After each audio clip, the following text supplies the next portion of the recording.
All right, well, greetings to you once again in the name of the Most High. I greet you all out there amidst all that's taking place on this planet, on this earth at such a time as this. Excuse me. Yeah, this is the thing about going live is that when you do, there's no pause as such. So, my voice is fine, and then I switch on the recorder, and then boom. Anyways, so bear with me for a second, but there's a lot to get into. There's a lot to talk about. There's a lot going on in and around the world, and first of all, just want you all to be encouraged in all that's taking place, because when there's times of transition that happen, things. We've been, historically, people have been very spoiled by instant gratification. They want something and instantly it happens one way or the other. And, we are, though we're infinite and eternal beings, experiencing this certain paradigm we're in right now, there are times of and windows. I don't even like the word time at this point, but there's these windows of transition.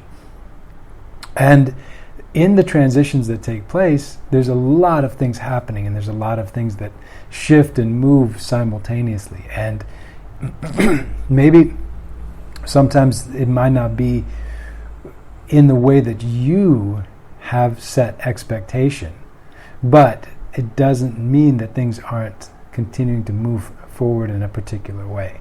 So what I've been seeing in all that's taking place around this world at this time is so many places, so many different disciplines, from people that are seekers of truth, and that's the common factor. The common factor is those that are seekers of truth, which may be in different disciplines, whether it's the sciences, whether it's spirituality, whether it's even religion and people that are seers in those regards, people that are very good with the math and running the math and running the numbers and dates and things. But one thing that's happening is everything is converging on a eventuality. And this is what you're seeing, and this is what's fascinating right now, and things that line up with with things that we've been doing, and things that we've been putting out from, I think, maybe even going all the way back to 2006. I mean, it's been a while. It's been a hot minute, all right? But things are coming together for something very specific, for something that is inevitable. Now, the question that you and I should have is how do we relate to those kind of things? Because right now, around the world, there's a lot of control structures that are falling apart because they're losing what they were designed for, which was control. Whether those are false medical systems that are not focused on health and healing of the body, but rather on the creation of a clientele, on the creation of repeat business and revenue streams over the lifespan of a patient.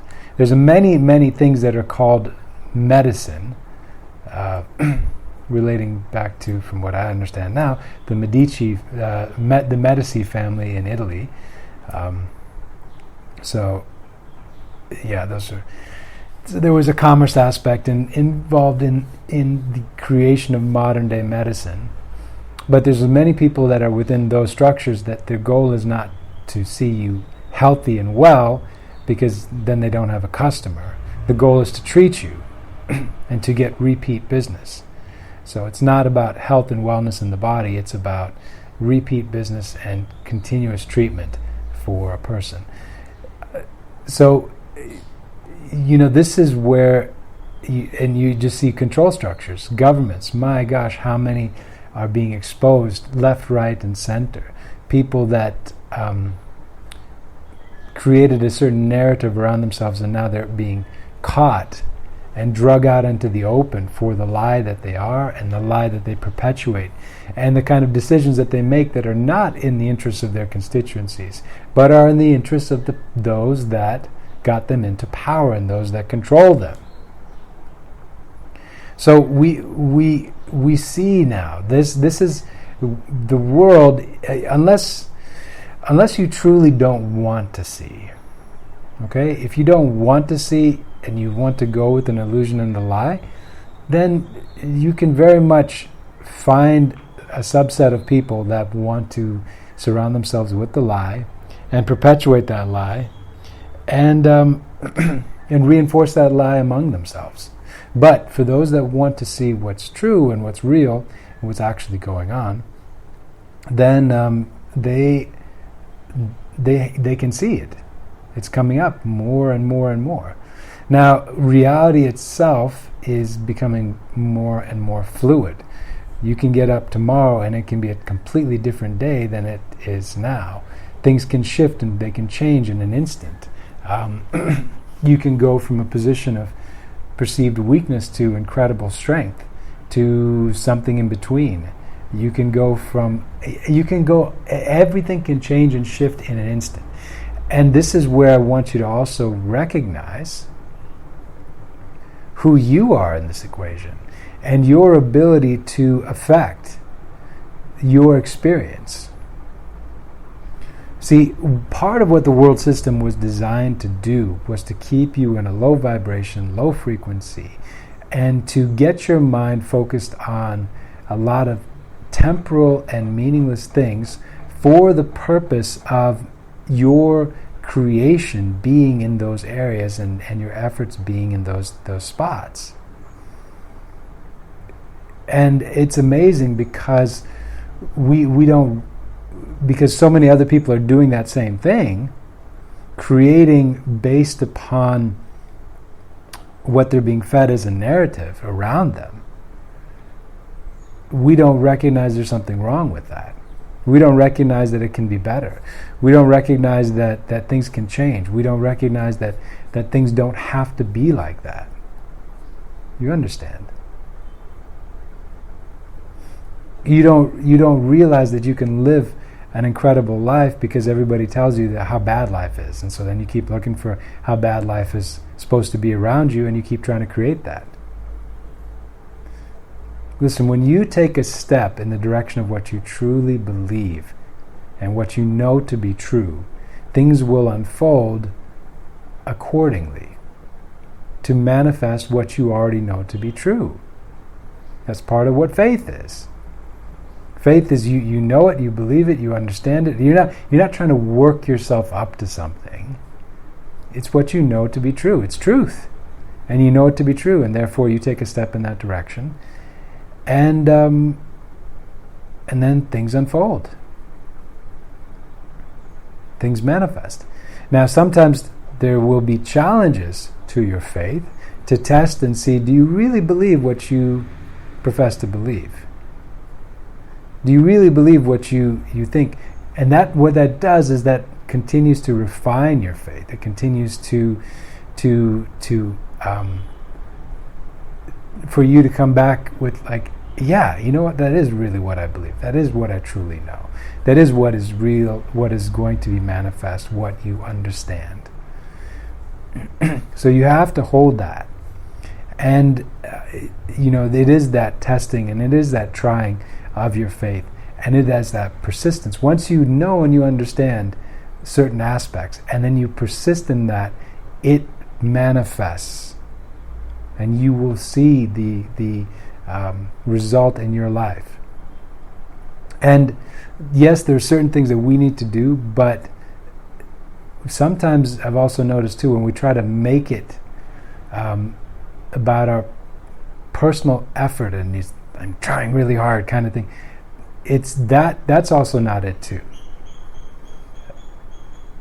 There's I relate back a little bit to my experience in sports.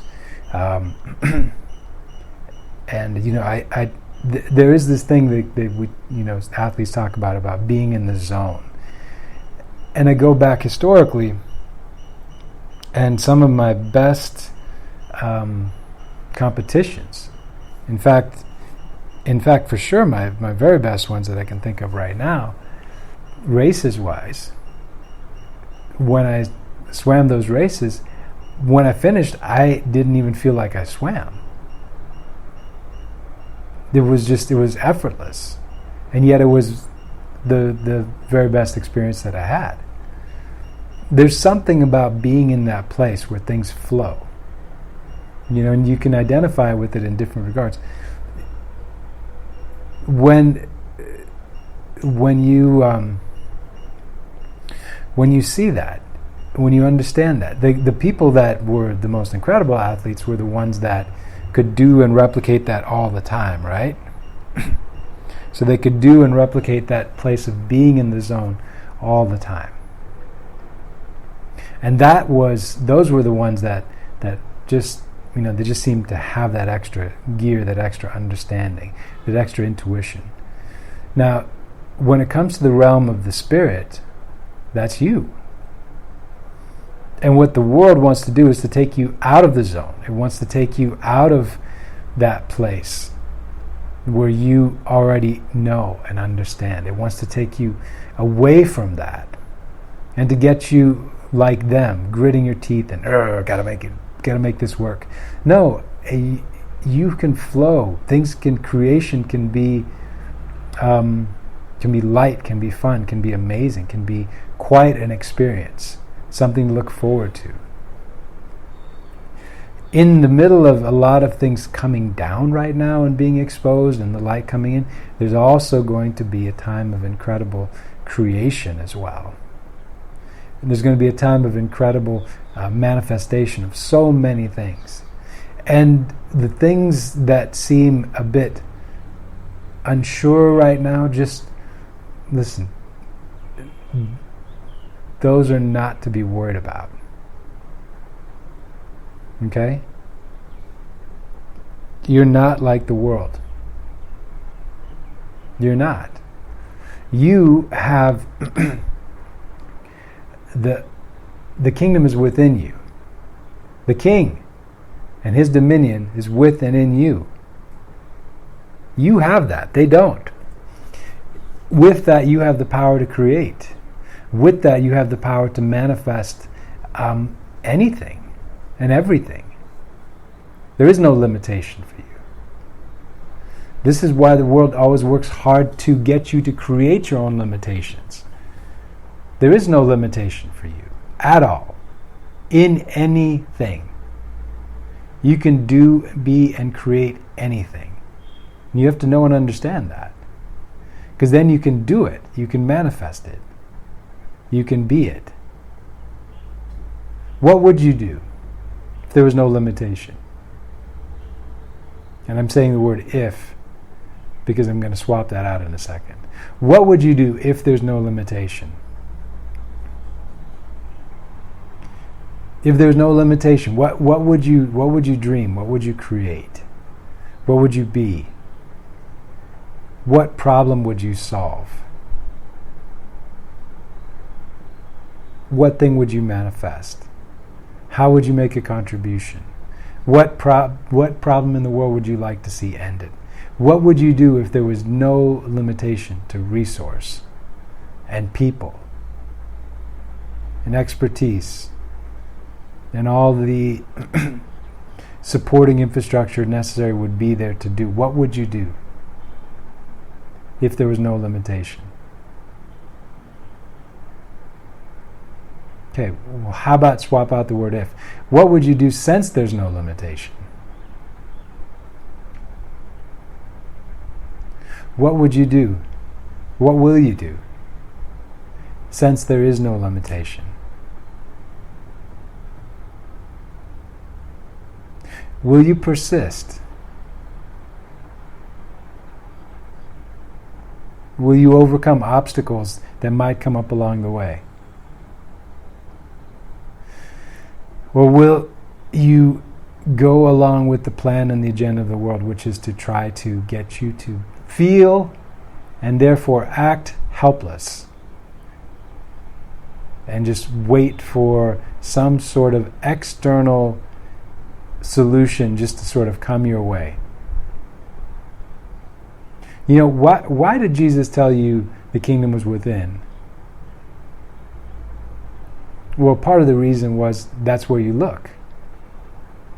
Ask, seek, knock. You look within because the answer is already there. Why does the world try to get you to look without? Because you miss then where the answer is. You could go look without all over the place. You can look for it in religion. You can look for it in politicians. You can look for it in science. You can look for it in medicine and whatever, but always external. But if you miss within, then you won't find it. Because what you need is within you, not outside of you. Listen, you go within and then you manifest without. You go within and then you manifest without. What did Jesus say? For out of your bellies will flow rivers of living water. First, it's within. Out of you flows without. Not the other way around. It doesn't start from outside and then come within. Okay? It doesn't come outside of you. It's already there within you. But you have to see what's there. So, all right, in the middle of all that's going on around us and around the world, very interesting times.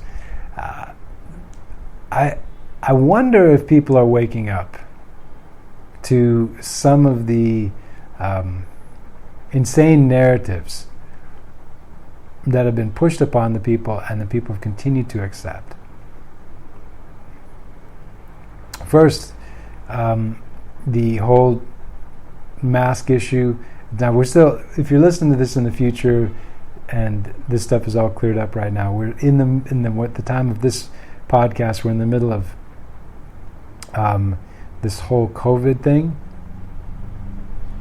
Huge questions being raised around the world at this time about the agendas behind all of this. Because never in the known history of humanity have people taken this type of a response and allowed for this type of a response to a health issue. Never shut down economies before. Never put people out of work like this before. Never taken these draconian steps, made law-abiding citizens the criminals and punish them and lock them up in their houses under house arrest with huge fines if they try to break it or do anything different. And if you come out, you've got to restrict your breathing with a mask that says on the box does not prevent COVID, but you got to wear it to comply with society. If you don't wear it, now they're telling people to wear 2 masks. Because, well, what happened to 1 mask? Did that work?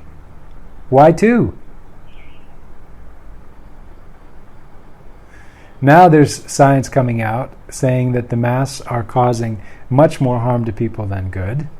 That long extended wear is causing respiratory issues by the re-entering into the body of all these things that the body would be expelling, impurities in your carbon dioxide, to the point it's even coming down to 50% increase in dental issues. And maskne, well, that's all this acne breaking out around people's mouths.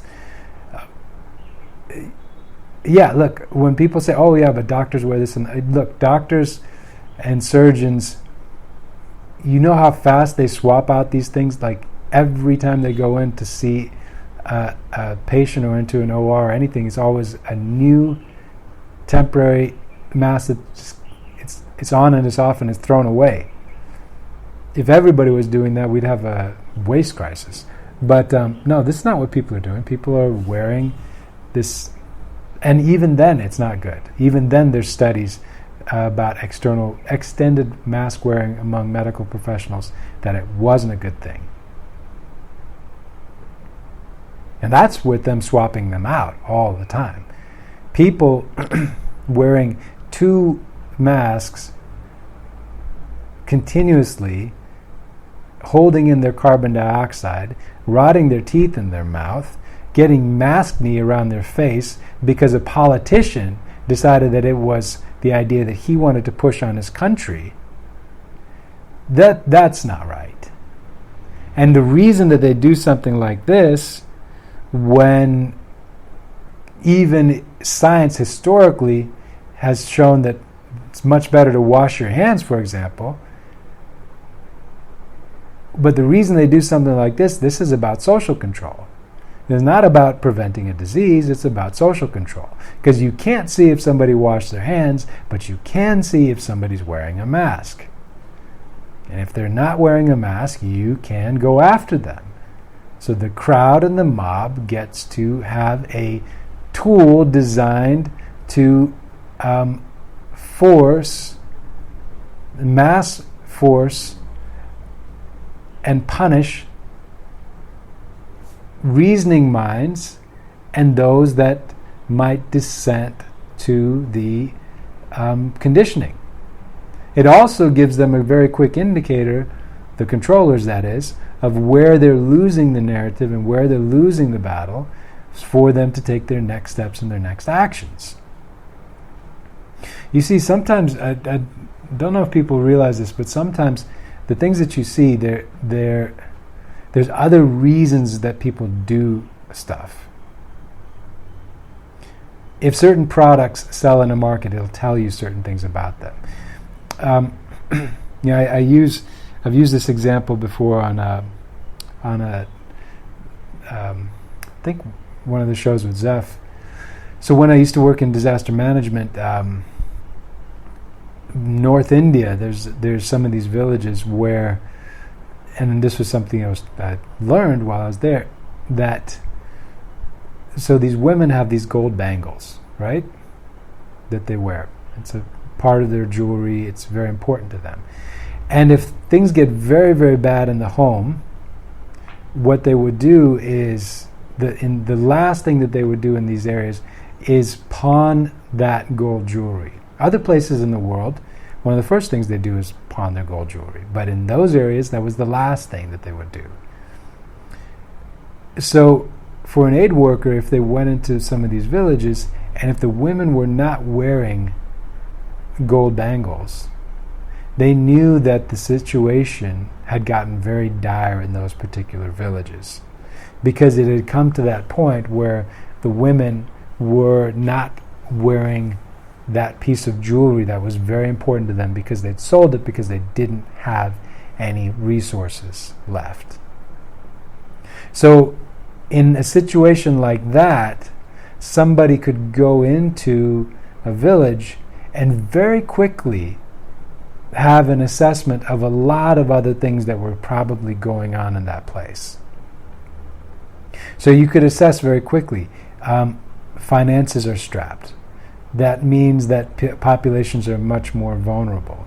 That means that there's probably also a higher rate of potentially domestic violence taking place, because people, when they're strapped for cash, a lot of times that turns into issues in the house and in the home. So you see how seeing in one thing could help you to infer very quickly a number of other things.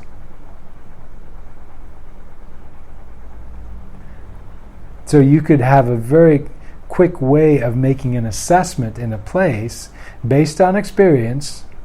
You could quickly understand what was going on in a place and the kind of interventions that might be necessary if you're trying to help people, just based off of one piece of information like that on spending a few hours in an area. So now let's jump forward to the mask and mask wearing. Has nothing to do with the prevention of the spread of a virus at all, because it doesn't work for that. But it has a lot to do with training you.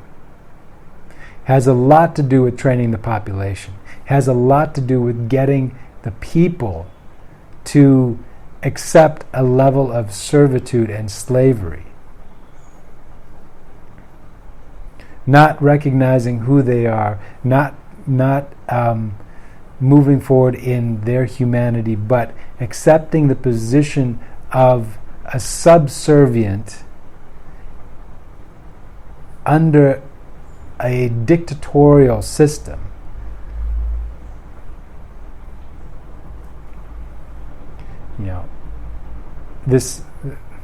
There was a line my wife told me the other day. Somebody had said, if they just let us out. Who is, along those lines, and all these things that these people wanted to do, if they just let us out. If they just let us out. How did it get to that? Who are these people that are telling you you can't go out? Well, can you get together with enough others to question that, to challenge that? See, this is also, too, where you see the danger of just letting somebody that is a truth speaker and is out there and doing the right thing, letting them go it alone. This is the danger. A lot of people, and I've seen this over the years, they just like to watch from a distance. They want somebody else to do it for them. This is that Savior program. They want somebody else to do it for them. And they just watch from a distance. Oh yeah, I love what that guy says. Yeah. Okay, well, what are you going to do? How are you going to engage?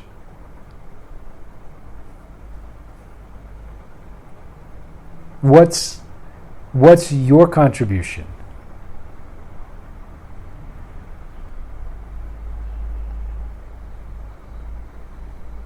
You've got to ask that, because it is in the people themselves rising up, taking responsibility, and doing the things that need to be done. That's where you see things change.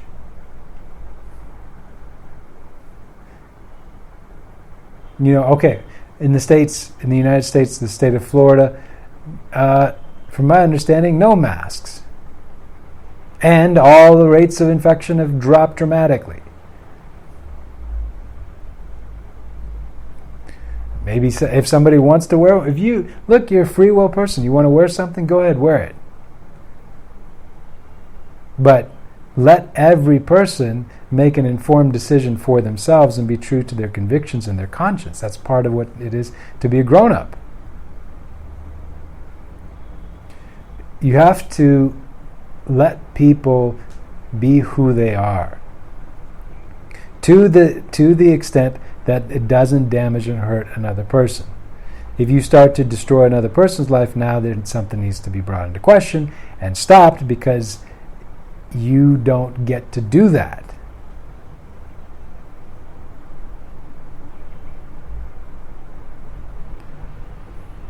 Listen, we don't consent to the thieves and the robber barons. We don't consent to this draconian attempt to control our lives, our destiny, our journey. Not at all. We do not consent to that. We never asked for it. We never authorized it. We don't want it.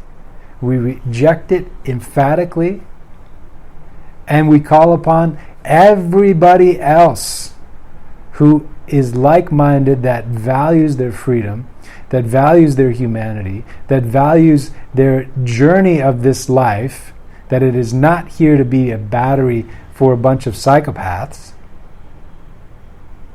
We call on those people to continue to come together, continue to mobilize, continue to learn, and take what you learn and do something with it. Engage proactively. Have the right information. Do the right thing. Take the right steps. You know, something that gets a bit frustrating for me sometimes is when I've tried to do certain things up front, tried to help people, and they don't listen, and then you see the train wreck happen later. It's tough. You know, in the world of disaster risk reduction, one of the things that happens there is, for the efforts that you spend, and there's actually a dollar amount, that for every dollar you spend to reduce the risk, you save $9 in response work. So if you put a stoplight at an intersection, you will save, $9 from having to pick up the pieces of the cost of doing that for a city versus the cost of having to send the ambulance and send the tow trucks to the cars that get smashed together and all the other implications of that. So a bit of risk reduction saves a lot in the response. But the thing is, when you do that kind of work, if you've done it well, people don't know that you were there because the disaster never happened.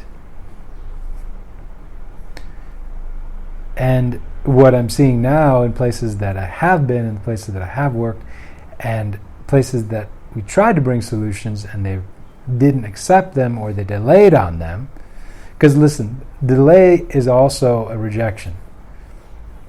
When you know the thing that you can and should do and you don't do it, that's a rejection of it. Stalling is not acceptable. If you know the thing you need to do and you don't do it, that's wrong. If you know the thing you need to do, then do it, and do it now. Don't delay. So when people delay right now, because we were involved in Texas, and just watching what's happening right now with the freezing and a lot of critical infrastructure having problems there right now. And while this can all be solved, it could also be much, much, much, much, much worse. And I hope this is a wake-up call. Hope this is a wake-up call.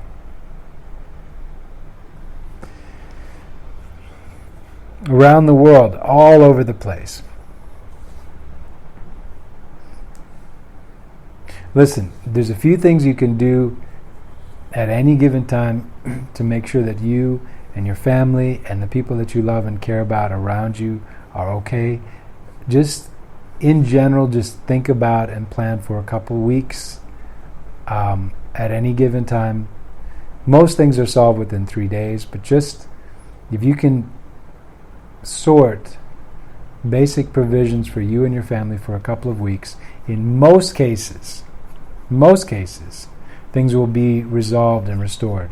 But keep that kind of situation updated and be prepared. Because nobody would have expected something like the issues they're having right now in Texas to happen in Texas. But they're happening. So now, unnecessary hardship for some people, but important lessons if people will learn them.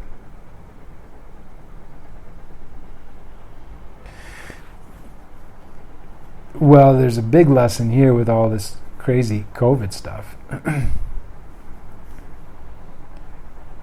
The attack on healthy populations around the world by people with experimental, these are experimental, you can't even call them vaccines. Experimental substances. They've not gone through 10 years of development. They've skipped all the safeguards. They're all being issued under emergency use authorization, which means that you cannot force anybody to take any of this stuff. It has to be completely and 100% voluntary with informed consent. People also need to know the risks And they need to be willing to take those risks upon themselves before they take anything. And by and large, what you're seeing, what it looks like, is human trials. Horror stories of what's coming out and not being reported in the press. But it's out there. Listen, just because it's not being reported in the press doesn't mean the information is not getting out there. It's just not in the mainstream because they're part of the system. But people are sharing their experiences. And it's getting out there. And it is horrifying what's happening to people. Much more horrifying than any type of COVID narrative. In my opinion. And I'm allowed to have my opinion. I'm allowed to speak what I see and understand. I have that right.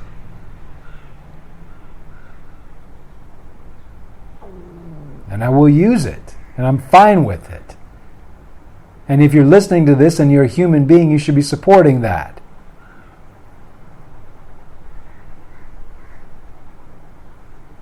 Silencing people that you don't like is not an answer.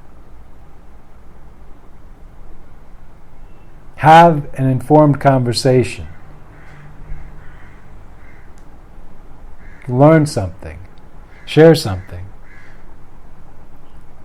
So, yeah, as we continue to move forward, turbulent times, but also incredible times. Hold space for what's true, for what's real, for what you know needs to be on the horizon in both your personal experience as well as the experience of humanity. Save America, change the world. Those are important words. Save America, change the world. All right? Okay. I'm encouraged. You guys be encouraged too. And with everything that's going on around you right now, listen, don't worry. All right? Don't worry. Things will be what they need to be. And you can only do your part when it comes to other people. People have to choose to wake up for themselves. If they reject truth, they do it to their own peril.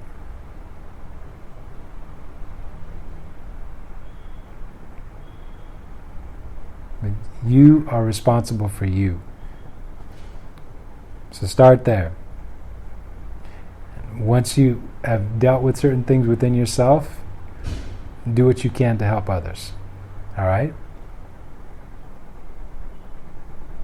You can do both simultaneously, but don't leave the inner work undone. There's things that need to be resolved. Go forward as a whole person. This is an amazing time to do that. All right. Okay, we love you guys. Drop us an email anytime. You're always welcome to faithmix@gmail.com. Bless you. Keep on keeping on. We'll talk to you again sometime really soon. Be encouraged. And yeah, things are good. All right? All right, love you. Talk to you soon.